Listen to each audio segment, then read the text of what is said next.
Pozdrav drugari, moje ime je Miloš Prelević i ja živim i putujem u mom kamperu koji zovem Kombina. U današnjoj epizodi ćemo vidjeti da li je ilegalno živjeti u kamperu i da li je uopšte legalno kampovati negdje van kampa. Pitanja su isto vrijeme i komplikovana i vrlo laka za odgovoriti. Tako da, ajmo malo da se posvetimo tome.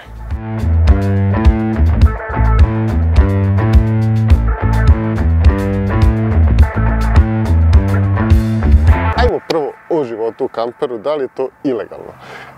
To je neka vrsta sive zone. Zašto? Vi faktički uvijek morate da imate, da ste prijavljeni na neku fizičku adresu. To gdje ćete vi biti, da li ćete biti stalno u kamperu, to njih ne brine. Sve dok oni vama mogu da ispostave na neku fizičku adresu bitne dokumente kao što su pozivi na sud i tako dalje i tako dalje. To vam je verovatno sve bilo jasno. Sada što se tiče kampovanja. Ja sam pregledao zakon, koliko toliko, koliko je u mojoj moći, koliko ja znam i pokušao sam da nađem neku vrstu zabrane za kampovanje. I realno nisam ništa konkretno našao. Postoje par slučajeva u kojima vi ne možete da kampujete na određenom mestu. Jedan, to je da je u pitanju nacionalni park, tamo isto smijete da kampujete ukoliko imate naravno dozvolu od nacionalnog parka. Dva, privatan posjed. Sada što se tiče privatnog posjeda, vi sad verovatno mislite pa video bi negdje da je nečiji privatni posjed. To jeste delimično istina ukoliko ste negdje recimo Novi Sad, Beograd, pa su to već gotovi placevi. Vi kad odete na jug Srbije, često možete vidjeti puno planina, ali ono što je jako zanimljivo jeste da su često te planine, ta brda, poljane, kako god, u nečijem posjedu. I šta to znači? Da vi morate tražiti neku vrstu dozvole da bi vas pustili da tu kampujete. Ja do sada nisam imao neke problematične slučajeve, uglavnom relativno smiješne, ali evo jedan slučaj sa Uvca koji mi se desio. Desilo se to da sam ja zakampovao na jedno lepo mesto, bio je jako lep pogled, stvarno je bilo prelepo i negde oko 12:01 mi je došao domaćin, odnosno vlasnik posjeda, kako je on to rekao. Kucao mi je na prozor i ja otvorio i on je mene obavestio, bio je vidno pijan i on je mene obavestio da je to njegov posjed, ali da dopušta meni da tu kampujem, što je stvarno bilo predivno od njega, ali onda se to nastavilo da mi je pola sata to govorio. Ali evo mali klip kako je to izgledalo. Bio na brani čovjek. Aha. Bacaju u otpad. No, pa tamo se najede. Ja ga nađem i izašao dovde i sad da mi je da ga... Maca, hođi. Hođi, maco. Zeleni. Neko ja. I kažem vam, što se tiče tih privatnih posjeda, to nije nikakav problem. I ja kad negde parkiram i kada vidim da mi neko prilazi, nemam nikakvih problema.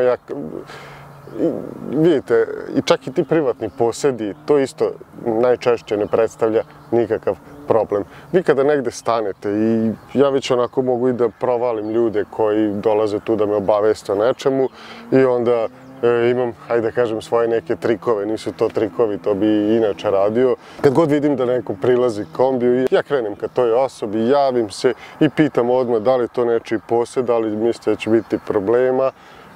Ponudim sa kafom, malo se mi tu raspričamo i najčešće je taj posjed od te osobe koja mi je prišla i u većini slučajeva, znači bukvalno 95% slučajeva, ja nisam imao problema da kampujem čak i na privatnim posjedima. Jednom prilikom sam imao problem u Albaniji, tu su svake godine jako puno kampera okupljalo, iako je to sad zaštićena zona, oni su odjednom počeli da teraju kampere.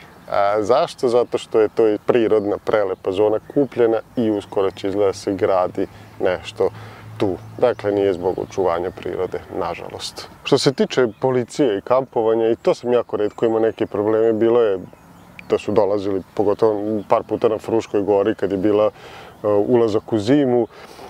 Ja sam gore kampovao i u ponoći, mislim nije ponoći, 10-11, čujem auto pored mene, ja prvo što se nerviram, brate, od tolike planine ti parkiraš pored mene, a onda sam vidio crveno-plava svetla i shvatio sam razlog tog parkiranja pored mene.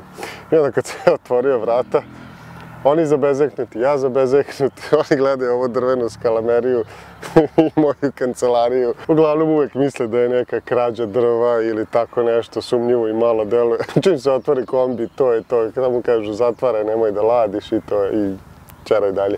Sada tu se postavlja jedno interesantno pitanje gde imamo taj moment kampova. I sad vi verovatno se možda i pitate kao, pa dobro, ako već toliko lako kampovati divlje, zašto neko ne bi otišao i kampovo, zašto bi uopšte neko išao i kampovo u kampovima? Pa postoji par razloga. Kampovi su sjajna stvar. Prvi primjer jeste, na primjer, kampovi u Grčkoj. Em što ste blizu mora, em što imate i bazen i ukoliko ste sa porodicom, bude vam jednostavno predivno. I to je jedan od glavnih razloga zašto bi neko kampovo. Drugi razlog jeste, jer ti kampovi su uređeni, postoje neka pravila. Ja sad ovde gde pričam, može bilo ko da dođe s kolima, da odvrne muziku i da jednostavno nema mira da se spakujem i da odem. U kampovima toga nema i zato, na primjer, imamo taj jedan kamp koji ja obožavam u Crnoj Gori, Mlinski potok. U principu nije ništa on ultra mega giga fancy, ali je jako dobru lokaciju, ima prelep pogled na Durmitor, na vrh Durmitora, jezero je, gorske oči su odmah blizu, sve je blizu i zbog toga, na primjer, kamp je idealno mesto. A kad mi to dosadi, isto postoji par jezera gde mogu divlje da kampujem bez ikakvih problema. Ukoliko vi imate neka iskustva sa kampovanjem, da ste imali nekih problema, pišite dole u komentarima. Definitivno zalikujte ovaj video da bi nas algoritam malo pogurao i zapratite kanal. Sad, osim Srbije, kako je stanje napolju? Također i o tome pišite u komentarima. Ja ću sada malo da pređem ostale zemlje i njihov odnos prema kamp vozilima u divljini, odnosno kampovanje na divlje. Gde je divlje kampovanje dozvoljeno ili liberalno regulisano? Norveška, Švedska, Finska, možete kampovati gde god hoćete, osim na privatnim posjedima bez dozvole i u zaštićenim područjima. Pravilo je da ne ostavljaš tragove i ne praviš buku. Inače, u Švedskoj postoji jedan interesantan zakon, allemannsretten, svačije pravo. I to je ustavno pravo od 1994. godine, garantujući slobodan pristup prirodi. Škotska Right to Roam omogućava kampovanje na javnim i privatnim zemljištima, ali ne u velikim grupama i ne blizu kuća. Island, Baltik, Estonija, Letonija, Litvanija uglavnom je dozvoljeno, ali u Islandu sada je kampovanje moguće samo u određenim zonama.